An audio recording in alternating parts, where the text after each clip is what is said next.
everybody doing? I'm Oscar Blue for Border Negro News and America's Boys News. God bless everybody that is watching. God bless my country of Mexico, my city of Tijuana, and God bless the United States of America. Let's thank God for giving us 2 legs, 2 arms, a mind that we can think, a heart that we can feel, and eyes that we can see. God bless every single one of you. How's everybody doing? Hope that you guys are doing great.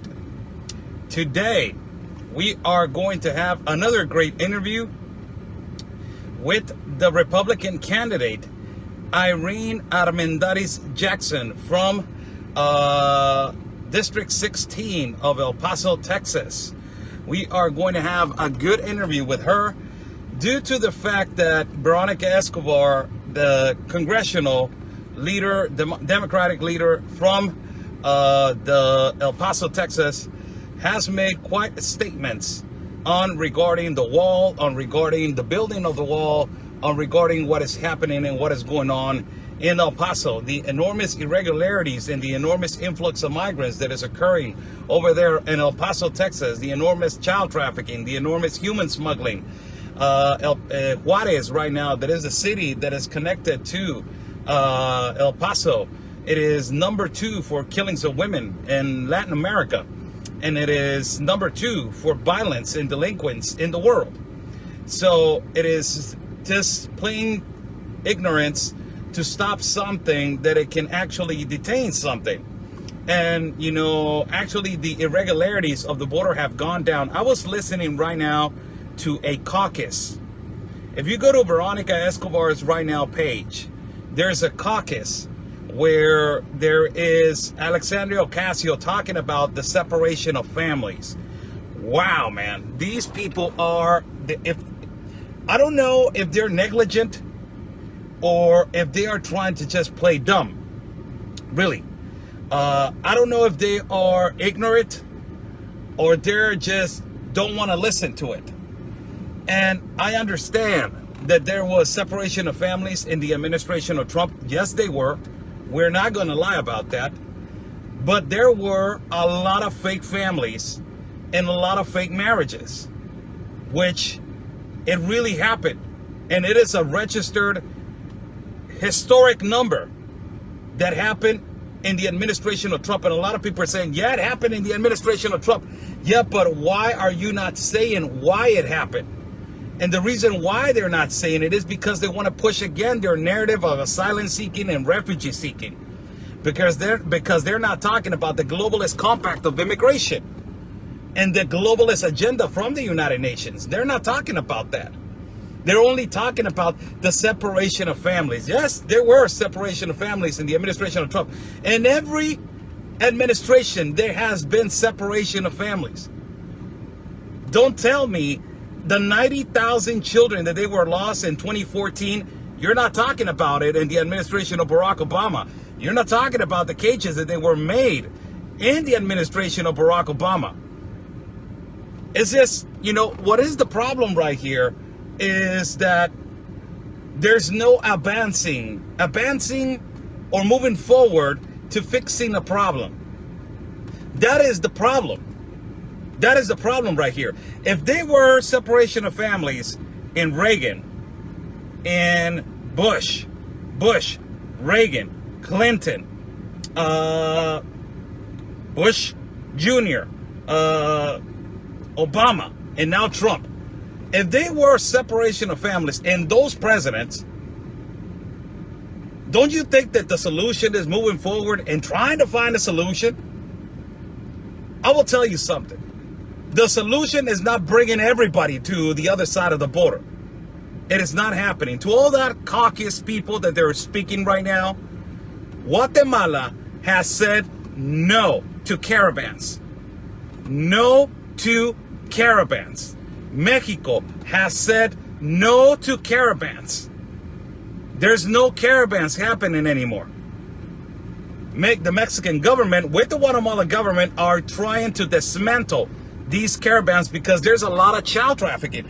And you're hearing Alexandria Ocasio right now talking, it is, holy cow, a lot of pampering to the situation that she's not even explaining. What about the 34,000 kids that they have been trafficking into caravans? Why don't you talk about that? There's a lot of separation of families, yes, but you can also explain You can also explain, yes, there were separation of families in the administration of Trump. Yes, there were separation of families in the administration of Barack Obama and Biden. Yes, there was separation of families in Clinton. Yes, in Bush. Yes, in all the presidents. Yes, they were. But there were a lot of high numbers and high potential numbers of separation of families because they were fake families and fake marriages. They don't say anything about that. Nothing says anything about that. It's unbelievable. It's just plain amazing that they are not talking about fake marriages and fake families. It is like the activists that is from here, from New York, that came over here all the way to Tijuana and told me, so tell me, hypothetical scenario. And I remember this guy because I'm always going to keep his mindset, how he thinks.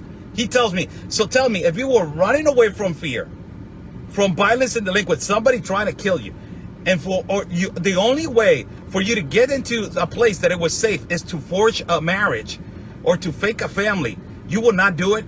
And I said, no, that is trafficking. What are you, the whole situation of fear, running away from fear, running away from poverty, running away from this, it justifies for them to make a fake marriage and a fake family.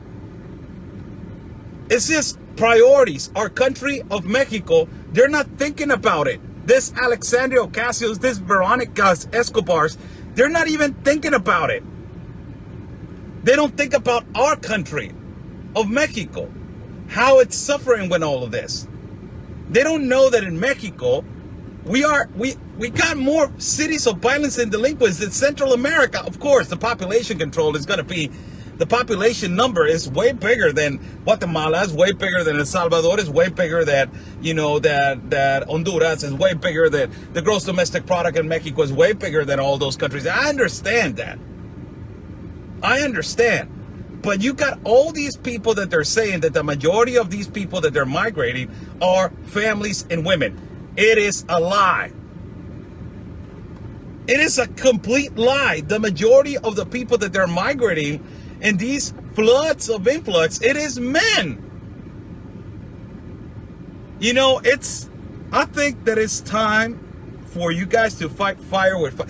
If they're trying to fix the problem, I don't have nothing against it. Remember, I'm not for a political party. I'm not for a Democratic Party. I'm not for a Republican Party. That right now, the Republican Party is a complete disaster. But I'm not for a Republican Party also. I'm for what it is to fix the problem and what is truth.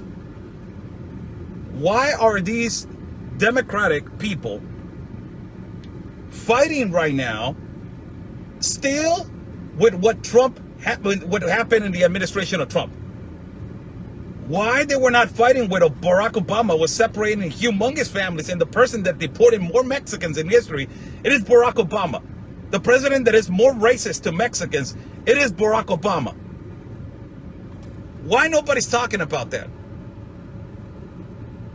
It is just, they cannot move forward or what? You cannot leave that alone and start fixing the problem? Fixing the problem by opening up your borders and bringing everybody in is not a solution. It is not. You already sent $4 billion to Central America, and you're about to send $4 billion to Central America. A lot of United States citizens are mad because you're sending $4 billion to Central America. But is that going to boost their economy, create a better infrastructure in Central America? God knows why, and God knows who, because we don't know who you're giving the money, all these corrupt politicians in Central America. There needs to be a consensus, and there needs to be a conglomerate of people that had to go over there and check if actually they're using the money for what it's supposed to be used to. Is this what the United States is doing with all these caucuses, like this caucus that I was listening right now? For God's sake, this caucus right now that I'm listening is some Congresswoman Veronica Escobar. This caucus right now, holy cow, man, that I'm listening, it is just amazing, the pampering.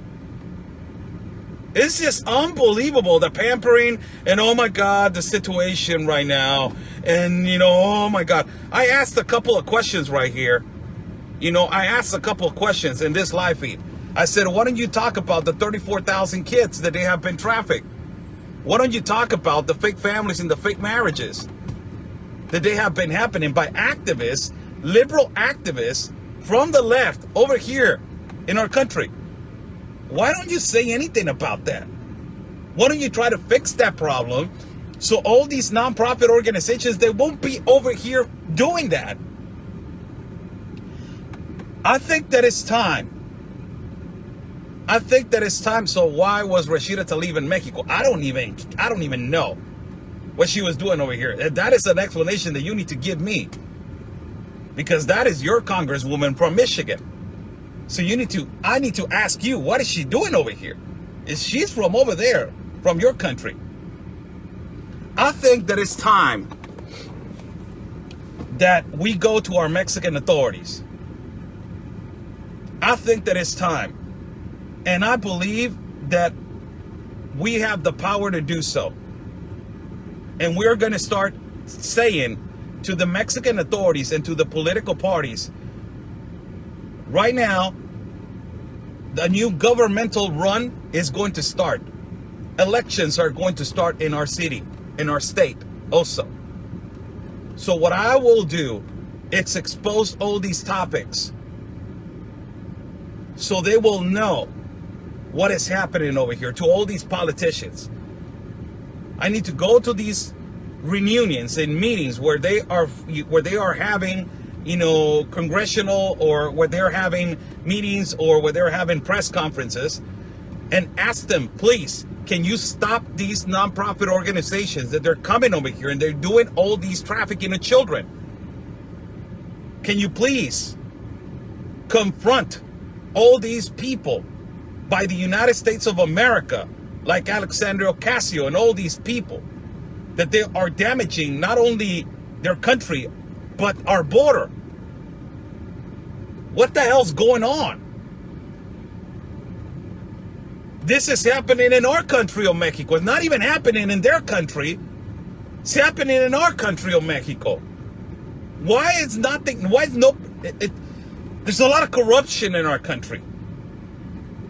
There's a lot of corruption in our country. But I believe if we put a voice, if we put a voice out there, news is going to put it out there. Something is not going to, it probably is not going to get resolved. Probably not. Nobody's going to do anything about it. All right.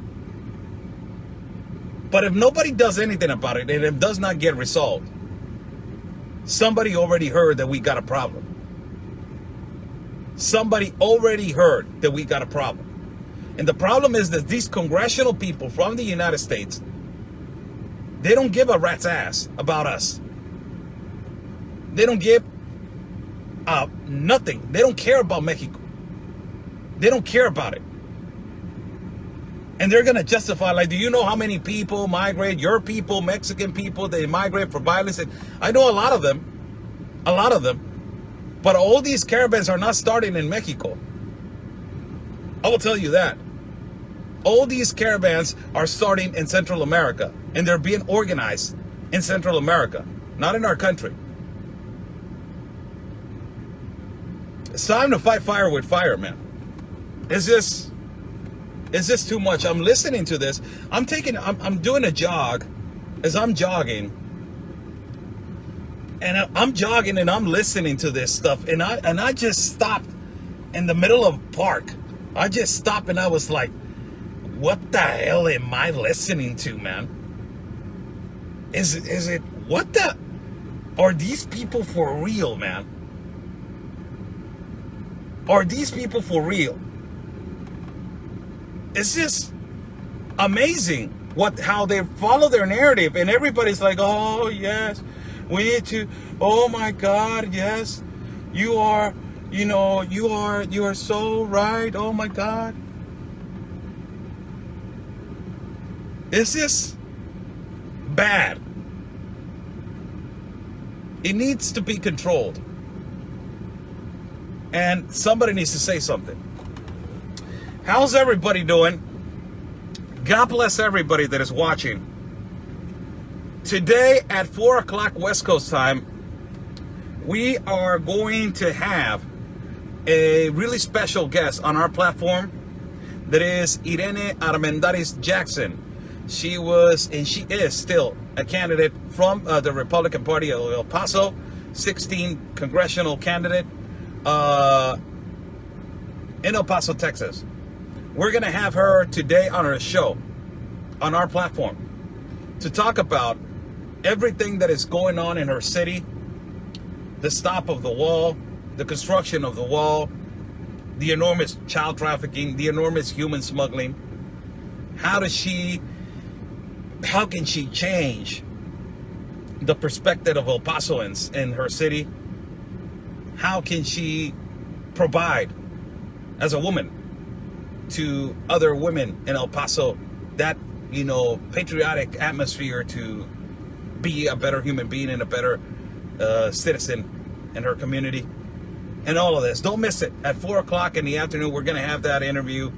As we had one yesterday with Kaylee Thompson from Primetime Patriots. It was a great interview, I think. So Kaylee is such an intelligent woman.